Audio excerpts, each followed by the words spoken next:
Is there a good argument from consciousness to the existence of God? Well, you're about to hear a professional philosopher's answer.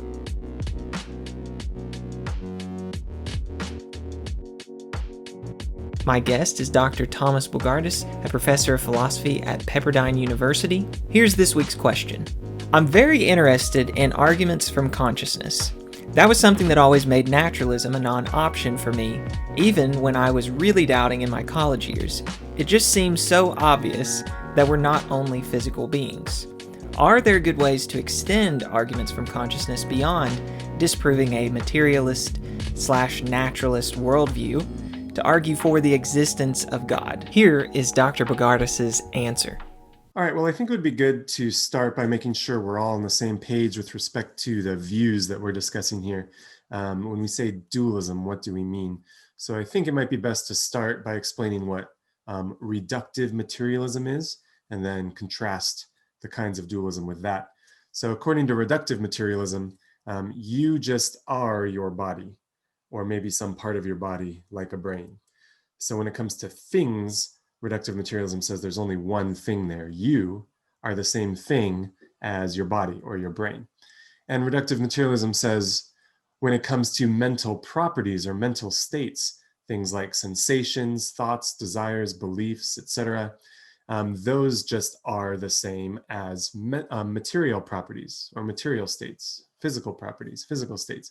So for example, the sensation of pain or the experience of pain, according to reductive materialism, or at least one version of it, that property, that sensation, is just the same as a certain kind of physical or material property, certain kind of physical or material state. Maybe it's some sort of brain state. Like, for example, maybe we could call it C fibers firing. Maybe that would be the neurophysiological description of this neural correlate of pain. According to reductive materialism, that's the same state, that's the same property. Pain just is that brain state. Or at least that's one version of reductive materialism. You might complain and say, well, these don't really seem the same. They seem like two different properties, two different states. And maybe you'd say the same with respect to persons and bodies or persons and brains. They don't really seem the same. Minds and bodies seem a little different. The reductive materialist will use examples like water and H2O, Superman and Clark Kent. Here we have true cases of identity, even though, like, for example, Superman and Clark Kent don't seem the same. They seem quite different. But really, it's the same guy. I shouldn't say they seem different, because there's only one guy there. Superman flies around and wears a cape. Clark Kent is kind of nerdy and works as a reporter. Seems like there's two different guys there, but really it's just one.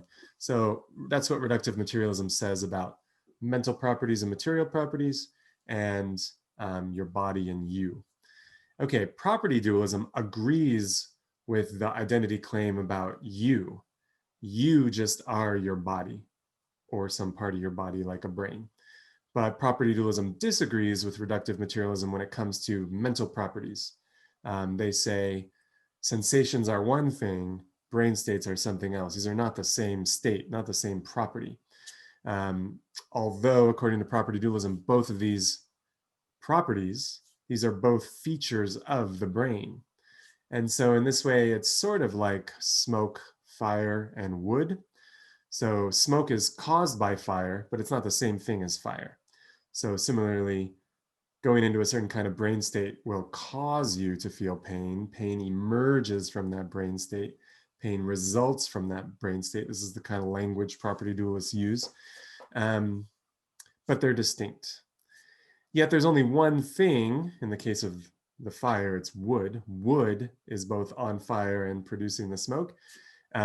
Similarly, the property dualist will say, there's just one thing here, your brain, that has both of these features, the pain and the brain state, the neural property. Okay, so that's property dualism. There's a dualism of properties on that view, but not of things. Substance dualism agrees with property dualism when it comes to that dualism of properties. They say, yeah, pain is one thing, C fibers firing is something else. Pain is not identical to any physical or material state or property. So they agree with the property dualist about that. Substance dualists are dualists about properties here. But substance dualists are also dualists when it comes to substances, or what we've been calling things. So when it comes to you and your body, or you and your brain, these are distinct. They're not the same thing. You are not identical to any material object. You're not identical to your body or any part of your body like a brain. So substance dualists will typically say, although you are distinct from your body, you stand in a really close, intimate relationship to your body. There's this two-way causal connection. So it's something like the relationship between a driver and a car, or a pilot and a ship, although these analogies are not perfect. But just as a driver and a car are different, distinct, yet they stand in this two-way causal connection, similarly with you and your body, according to substance dualism. When I pinch my arm, my mind feels pain. When I will to move my arm, woof, there it goes. So we've got this two-way causal connection on substance dualism. Sometimes put in a kind of derogatory way, oh, you substance dualists believe that there's a ghost in the machine. So that's why I use this little Pac-Man ghost here. But it's all right for me to do that because I myself am a substance dualist, so I can have a little fun at my own expense here. Okay, so I'm assuming that you've already gotten reasons to believe that dualism is true. And then we're asking, how do you get from dualism to theism? So I'll just briefly share, like, my favorite arguments for property dualism are the knowledge arguments. And then there are different kinds of modal arguments, arguments from possibility for property dualism. When it comes to substance dualism, my favorite arguments have to do with personal identity. How could it be that one person persists through time and change, so that when you look at like a picture of your younger self, you can truly say, that's me, that was me? How could that literally be you if you've changed your qualities so much? There must be something underlying the changes. So there's arguments like that for substance dualism. And then there's also certain kinds of modal arguments for substance dualism. But I'm going to resist the temptation to get into those and just assume that you have been convinced of dualism. What next? You know, what happens next? How do you get from dualism to theism? Can you get from dualism to theism? Well, I don't think dualism of either variety, property or substance dualism, entails theism. It's metaphysically possible, broadly logically possible, for dualism to be true, but theism to be false. Nevertheless, I think that dualism provides strong evidence for theism. It would be very surprising, I think, for either one of those versions of dualism to be true if there's no God. And just real quick, one line of evidence for this is if you check the experts, people who think about these issues a lot, you'll find that there's a correlation between certain views here. So here on my screen, you can see the results of the Phil Papers survey. Last time they did this survey, I think in 2012, they're redoing it now. So it'll be interesting to see the results from the most recent version.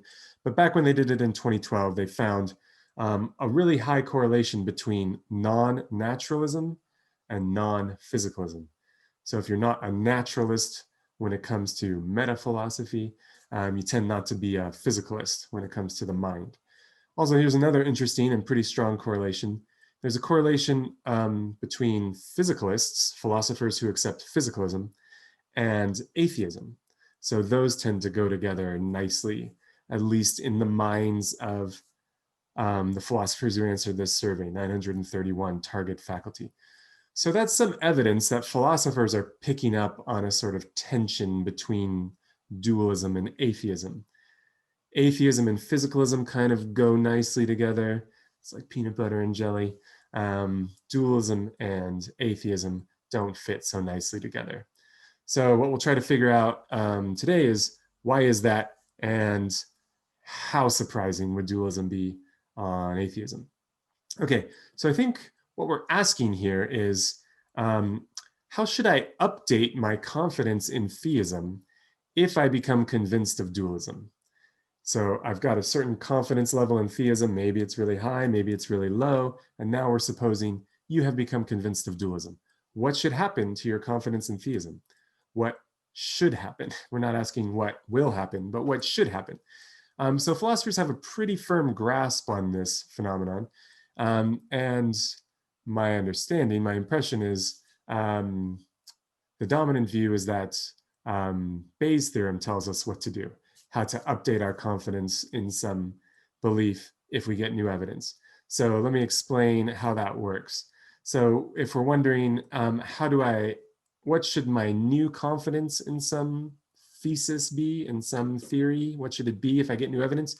We're asking, what should my posterior probability in this hypothesis be? So posterior because it's after you've received new evidence. So what Bayes' theorem says is, if you want to figure out what that is, what your new confidence ought to be, you should figure out what your prior probability was of that hypothesis conditional on or given that evidence. That's what this little straight line means, conditional on or given that piece of evidence. Okay, so I think a picture will help explain what this means. So Bayes' theorem says if you want to calculate the posterior probability of some hypothesis, check this conditional prior probability.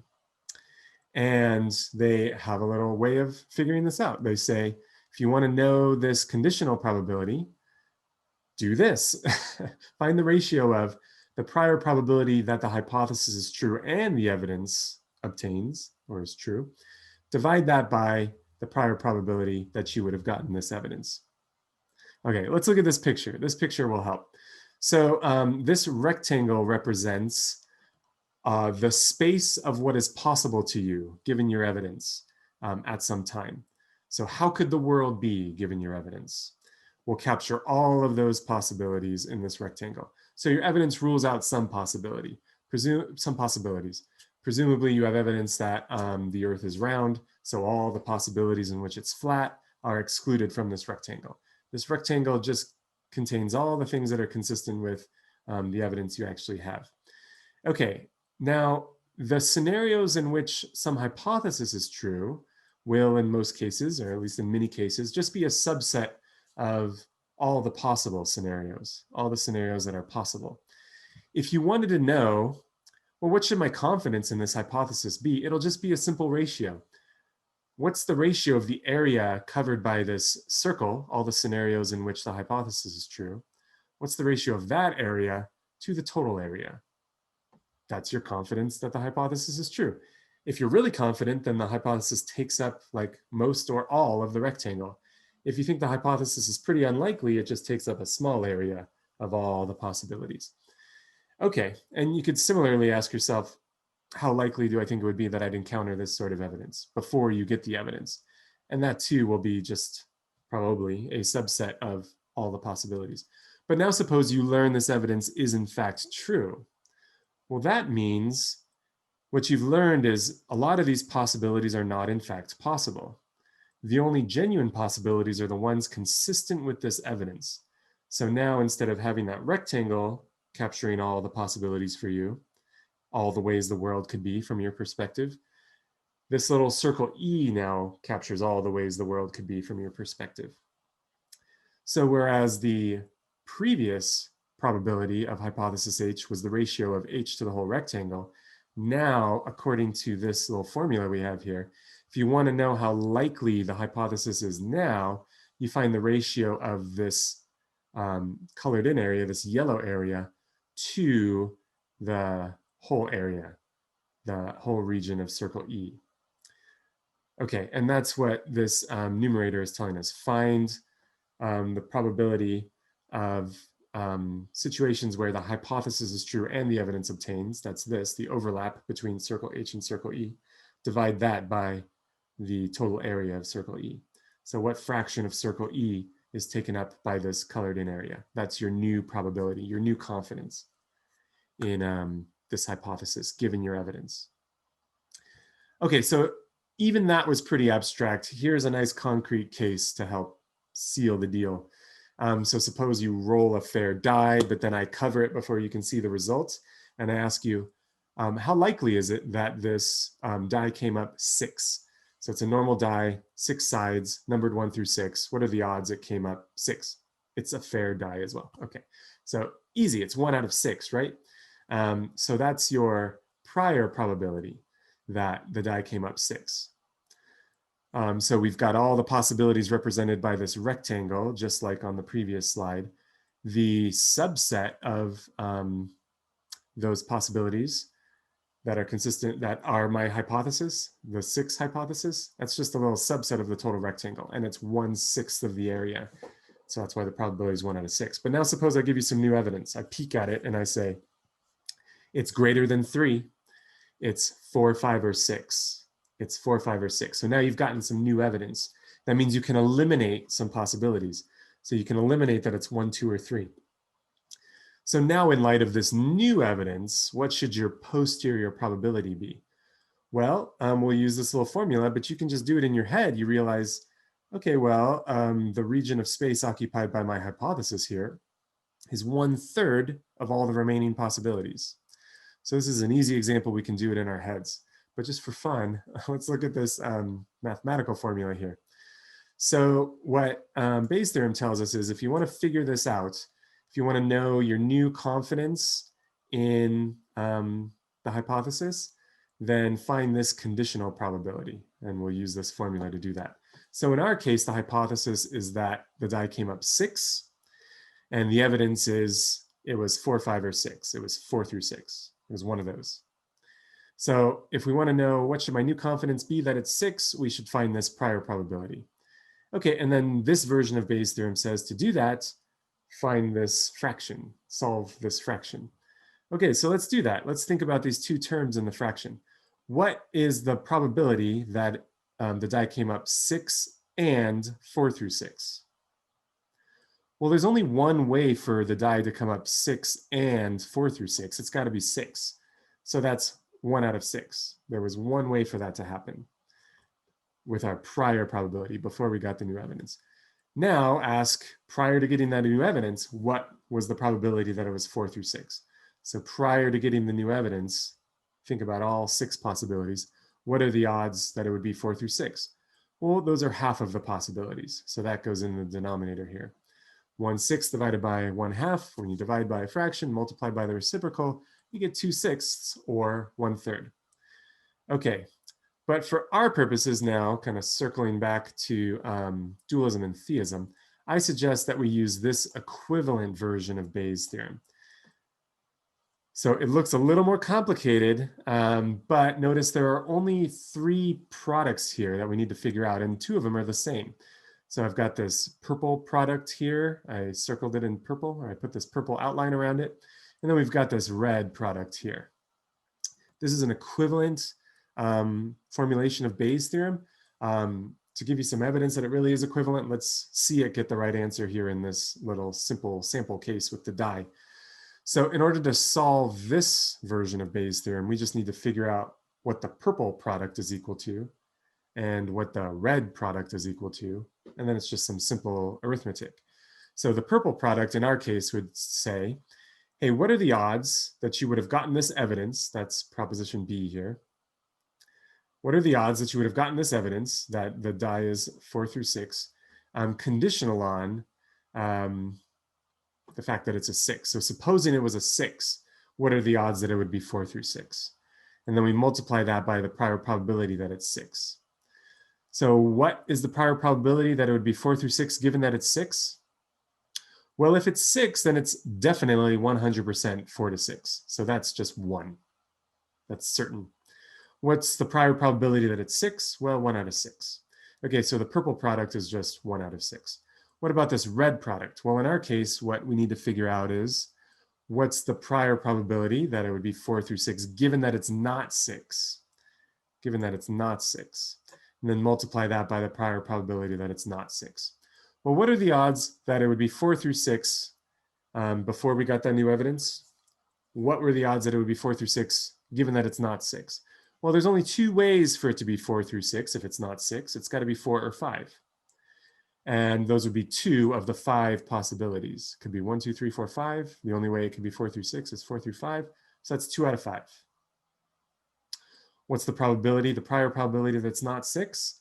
Well, there's 5 ways for it to be not 6 out of 6 possibilities. So it's 5 out of 6. Again, when you multiply by a fraction, or sorry, we're not dividing, just multiply straight across and you get 1/3. Okay, so now we can solve this formulation of Bayes' theorem up here. It's just 1/6 divided by 1/6 plus 1/3. Okay, 1/6 plus 1/3 is 3/6. Divide by a fraction, multiply by the reciprocal, and you get 1/3. Okay, so this is an equivalent formulation of Bayes' theorem. Let's think about how we would use it in the current case with dualism and theism. So to solve this version of Bayes' theorem, we just need 3 terms. It looks really complicated, but you really just need 3 terms. You need these 3 terms. Why don't you need this term over here, the prior probability of not A? Well, if you know the prior probability of A, then if you just subtract that from 1, you get the prior probability of not A. So if we know the prior probability of A, we can figure out the prior probability of not A. Okay, and then these over here are just repeats of these terms. So we just need these 3 terms. And in our case, now filling in for A and B, what these terms would mean is we need the prior probability of theism. And then we need to think about how likely is dualism to be true given that theism is true? That's this yellow term. And also we need to figure out how likely is dualism to be true given that atheism is true? What are the odds? How surprising is dualism on atheism? And this yellow term is how surprising is dualism on theism? Okay, so I think I can help shed a little light on what sort of values we should put in here. And then once we plug in values for these 3 terms, Bayes' theorem will tell us what rationality requires of us. So that's kind of cool. And you can use this calculator at the website gigacalculator.com. If you look for Bayes' theorem calculator, then you can fill in what A is and what B is. In our case, it's theism and dualism. And then you just fill in values for these 3 terms, hit the calculate button, and the internet tells you what rationality demands of you. Okay, so feel free to go there and you can plug in different values and see what Bayes' theorem says. So let me give you some examples and maybe we can walk through what to put in for these values.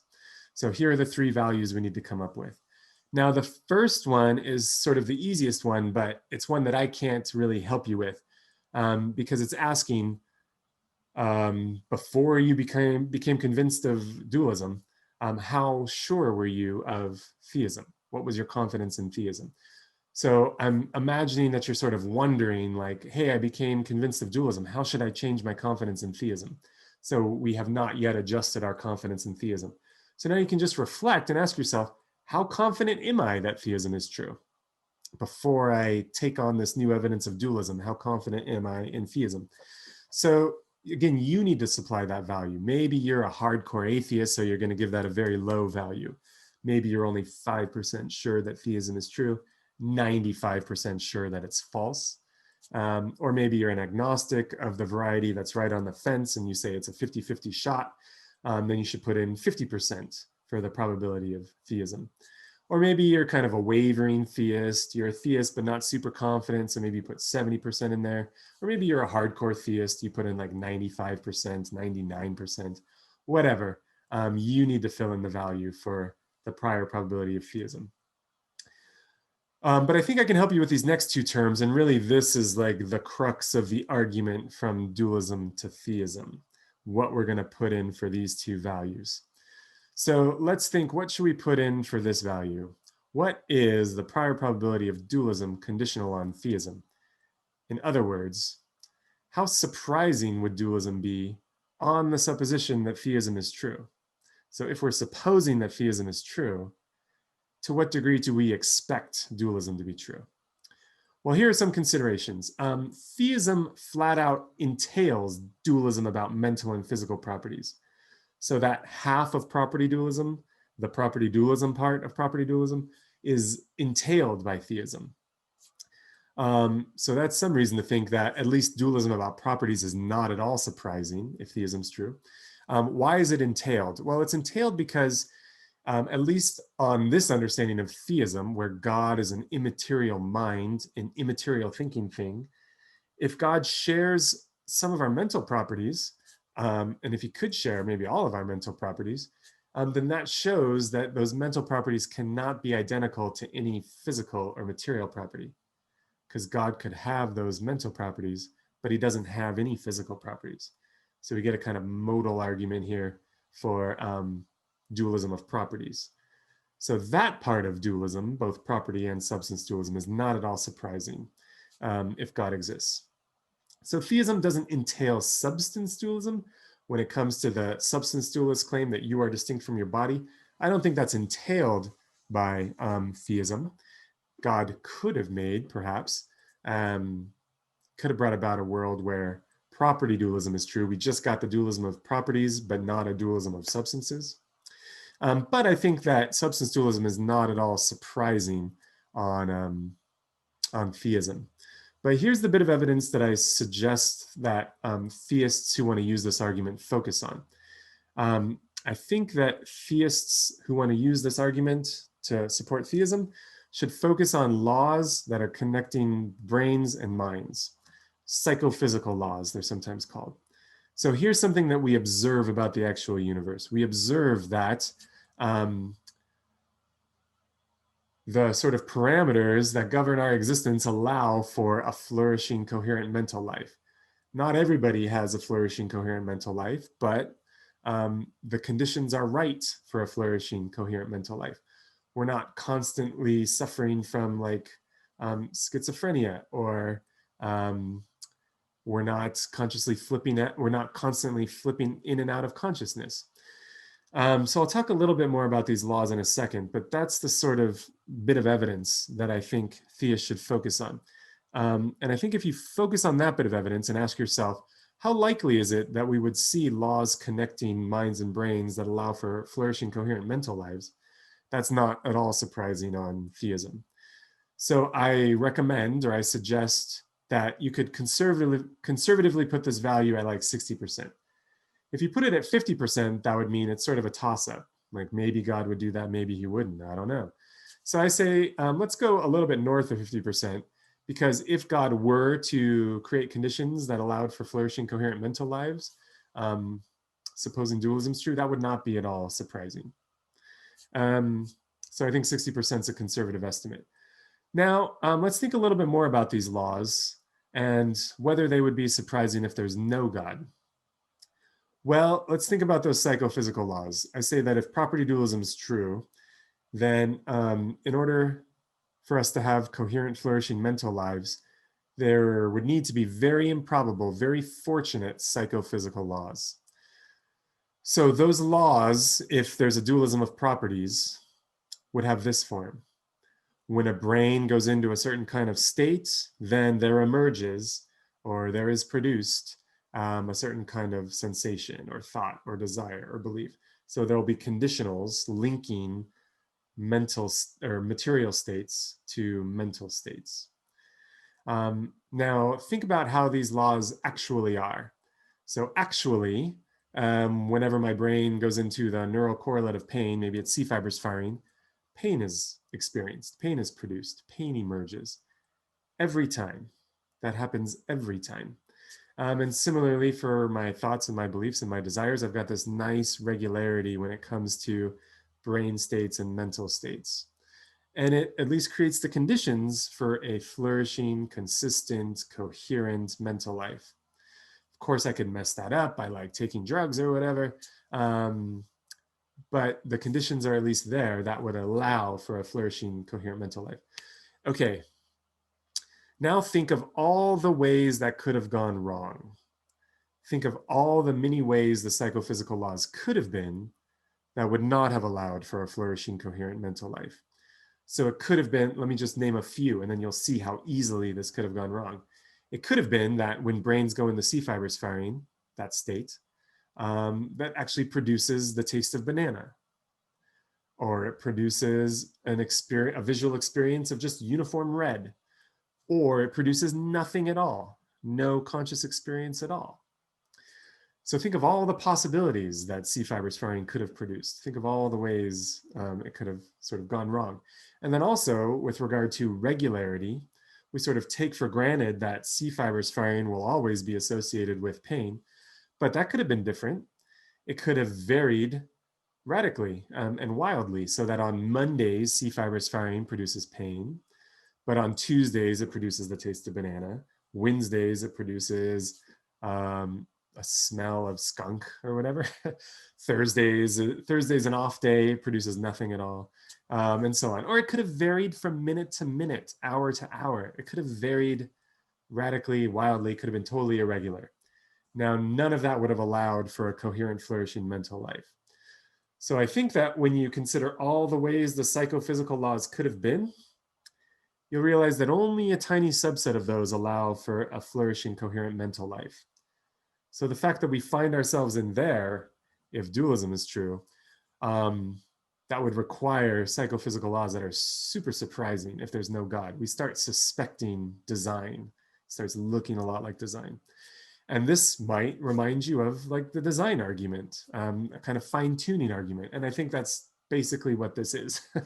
It's just another instance of fine-tuning, but it's a pretty dramatic, impressive example of fine-tuning. If dualism is true, property or substance, a universe allowing for flourishing, coherent mental lives would require quite a lot of fine-tuning. That's basically what we're saying here. So how surprising would that be if there were no God, if there were no designer? I'd say pretty surprising. And I think it's probably like astronomically small, this number. Maybe astronomically small is not the right example because astronomers usually work with very large numbers. So I don't know if you're doing like quantum physics, it's quantum physically small, the sort of values that you see in quantum physics. It should be a very, very small number. So I think conservatively, we could put it at 1%, but probably it's way smaller. So that's if you just become convinced about a dualism of properties. What if you become convinced of a full-blown substance dualism? Well, then the probability you associate with this term should be even smaller, because if substance dualism is true, and we find ourselves in a world that allows for flourishing, coherent mental lives, you're going to need those psychophysical laws, which we just decided were pretty unlikely if atheism's true. Plus, we're going to need very improbable, very fortunate laws connecting minds and bodies. So not laws connecting mental or material states, physical states to mental properties. We will, in addition to those, need laws connecting bodies and minds if substance dualism is true. The laws would have this form. When this body travels to that side of the room, this mind goes with it. And when your body travels wherever you're going, your mind goes with it. And our minds never switch bodies in a kind of weird Freaky Friday situation. That doesn't happen. And my mind doesn't just wander off into the atmosphere for a few hours and come back. And my mind doesn't just disappear for a few hours and then come back online. So when you think of, again, of all the ways these laws connecting bodies and minds could have been, you'll realize that only a tiny little subset of those allow for flourishing, coherent mental lives.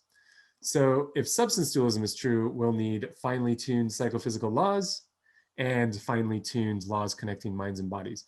So I think conservatively, again, we could put that at like 0.5%, 0.5%. Okay, so now let's use Bayes' theorem to see what rationality requires of us, and we can plug in a few sample values to see what the calculator says. So let's think, first of all, of this sort of situation. Let's suppose we become convinced of a dualism of properties.